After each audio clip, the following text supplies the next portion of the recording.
Do you like information dumps at the beginning of every single episode? Do you like time jumps? Do you like cliffhangers that aren't explained? I'm feeling the narrative of this show kind of shifting around, and there's all these little kind of things in there.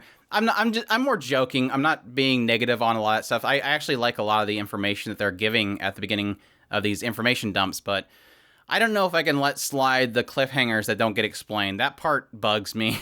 But yeah, after taking a little bit of a break after the 4th episode, got several people saying, hey, get caught up on, are you going to cover Realist Hero? It's getting good. I decided to jump in there, kind of realizing what everybody's talking about with episode 9 especially, but yeah, that's my thoughts on episode 5 through 9, so let's jump into it. So yeah, after briefly having more food stuff, which I've never liked, when I opened up episode 5, I'm like, oh gosh, please don't get back into this stuff. And it was kind of sad because at some point he acknowledges the fact that the kingdom really likes their little Food Network stuff that they're doing, and I'm like, oh please don't listen to your kingdom. They don't know what they want. They're bored. Give them some other type of entertainment. But it makes sense. A lot of that stuff really does make sense. Like, even though I still kind of am pretty harsh to this series for kind of having this aspect of pushing other things besides, cultivating their land and, growing crops they need. I mean, he's even talking about, bringing in imports with this new town that they're creating.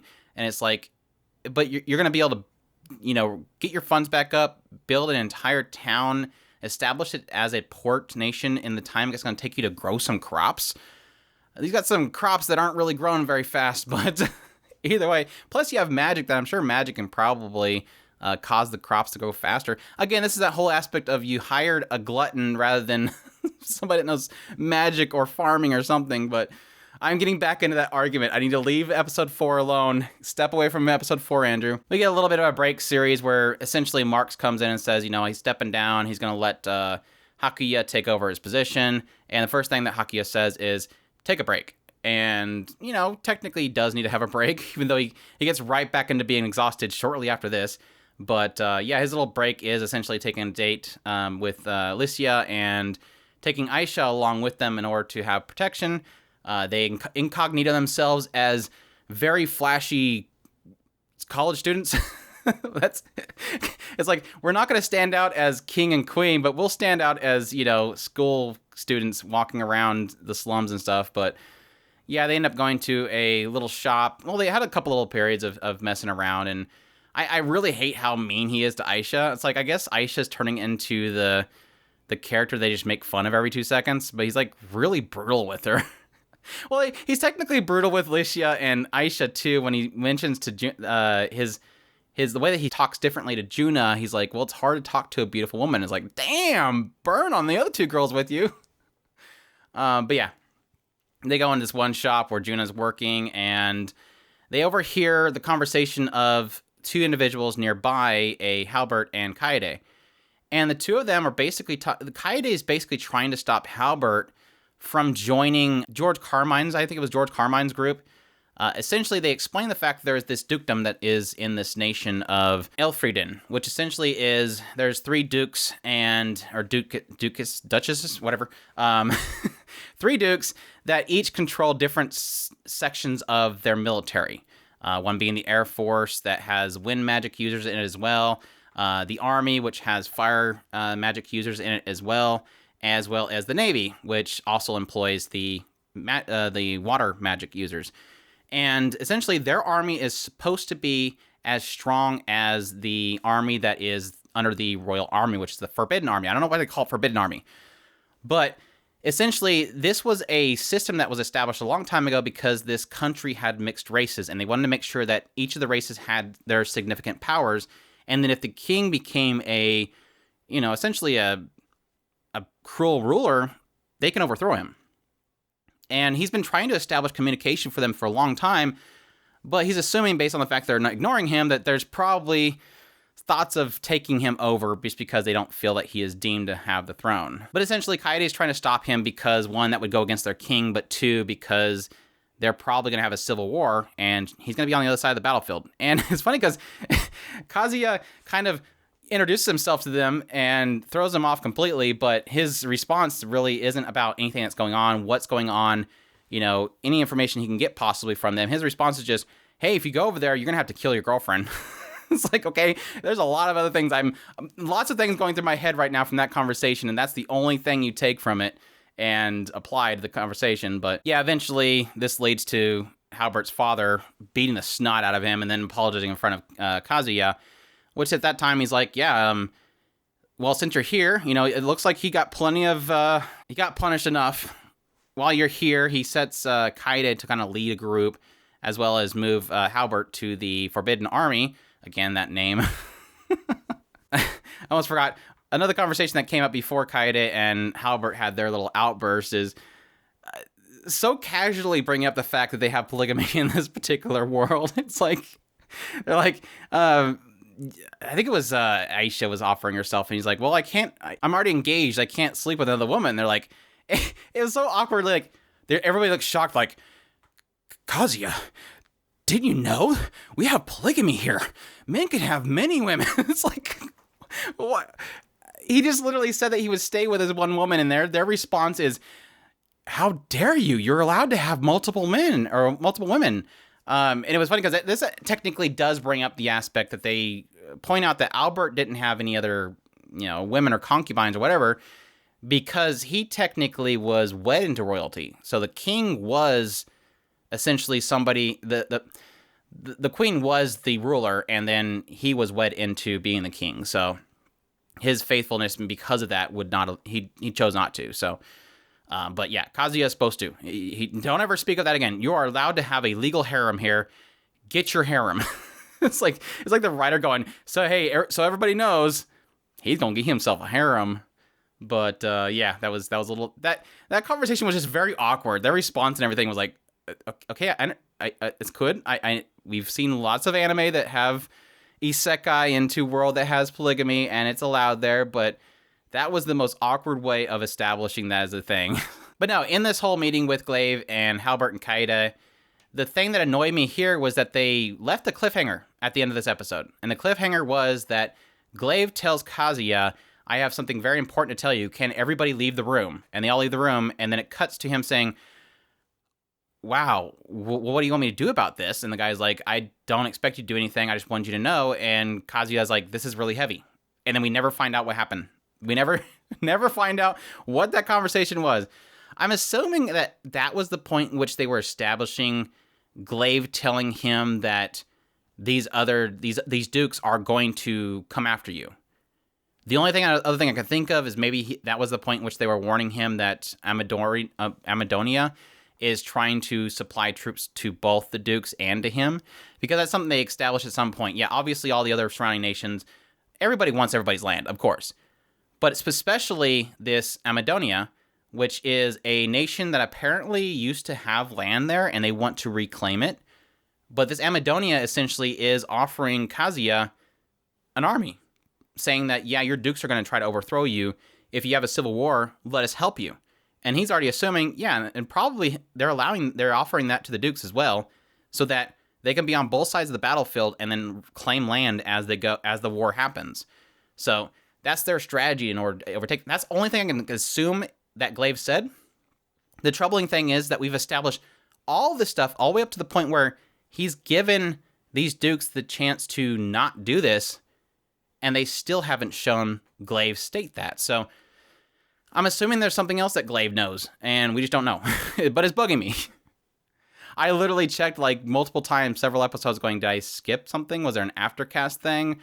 Where is this conversation? So from here, they jump to, essentially, they have gained the funds they need to make in order to build their next town, and that's going to be a port town.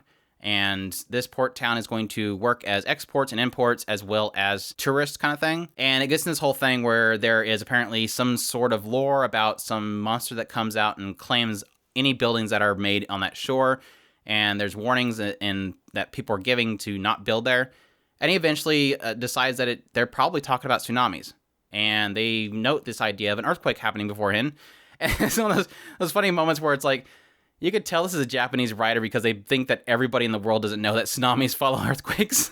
So it's like this entire world is like, what do you mean earthquake equals tsunami? That doesn't make any sense. And he has to explain it to them. But yeah, the next segment is they get into this road that's being built, and he's having the Forbidden Army kind of build it. And eventually Aisha gets a note that their village has had a mudslide and that they still have some trapped people. So Kazuya rushes over there with the Forbidden Army he has there, which have earth magic. And he uses his power to do the phantom thing in order to make these little mice look for bodies, which is kind of cool. Eventually finds a body and he vomits. But yeah, they save some people. And I really did like this segment technically because it's establishing this concept that Kazuya feels like he's responsible. And it was cool because you had, I think it was Licia was like, you did everything you could. You saved so many lives. What do you mean? You did good here. And he's like, no. The fact that we had to rush there, the fact that they didn't have the supplies they needed, they didn't have the resources there, I failed them. And it's given this perspective that he's so focused on this other stuff, he's not seeing the bigger picture, which is that he could have had life-saving stuff in this area. He could have had some option there. He could have used his strength to force them to thin the forests, because that was the big statement there, was that there was so much forest, they were probably retaining so much water, it causes more mudslides. And so he had all these options to possibly have prevented it in some way, and he didn't. And not just prevented it, but have some kind of thing in place that would actually help them. So I like that it's kind of acknowledging the idea that there is so much to what he does, it's ridiculous. There is so many things that he could do. Now, granted, in most cases with something like this, you delegate. And he's not delegating technically. So yeah, he should technically have somebody within that kingdom or in that town that would handle that and handle it properly. Maybe him assign them to establish certain things like rescue supplies, rescue workers, preventative measures in order to stop something like that. So, like I said, that was kind of a really cool segment to kind of establish that idea of him feeling defeated and that he'd failed these people because there is still some responsibilities there that he could have handled. But yeah, this of course comes into the big moment of the series, which is the Dukes and their attempt to essentially dethrone Kazuya. I think they established at some point George Carmine's kind of like, he's just he made some stupid statement about him like sacrificing things, like him laying off all of his people that were below him the moment that he became king, and it's like, well, they were useless people. But it seems more like a thing of him being a warrior and that he doesn't feel that Kazuya is a warrior. It's like in the face of somebody like Albert.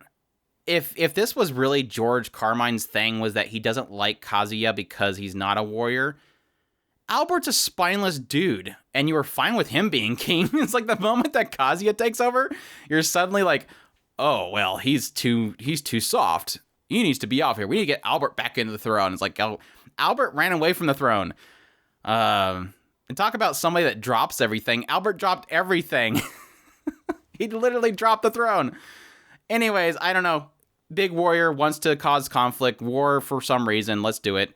Yeah, I didn't care much for his reasoning. Castor, I haven't even figured him out yet, but at least with Excel, thankfully, because Kazuya had his Juna girlfriend run over there and tell Mama to stop, she's gonna base her decision around her daughter, so that's cool.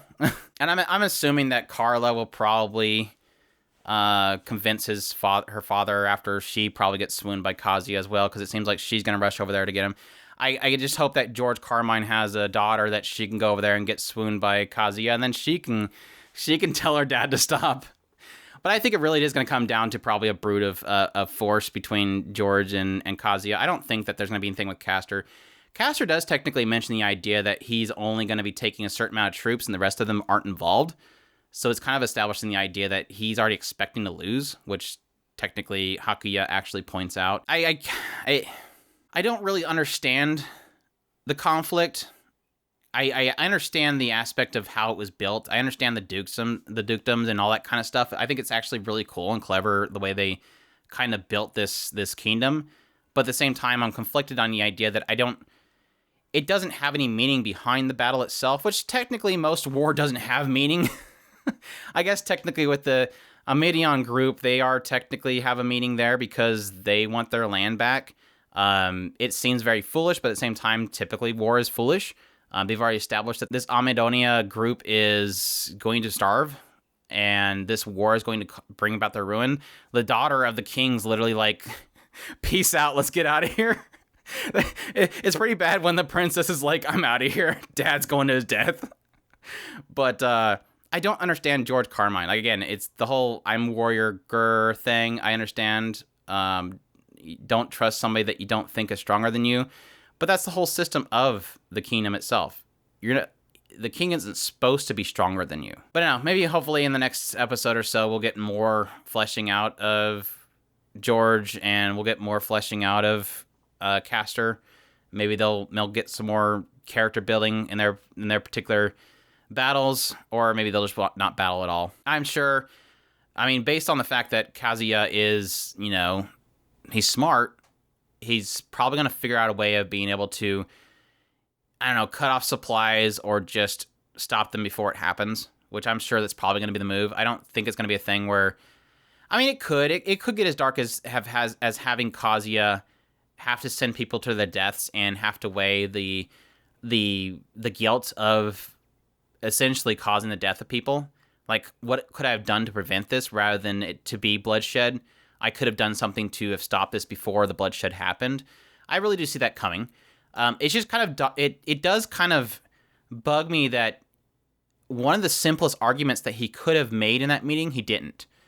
The simplest argument is you're going to cause people that are neighbors and friends to shed each other's blood over what?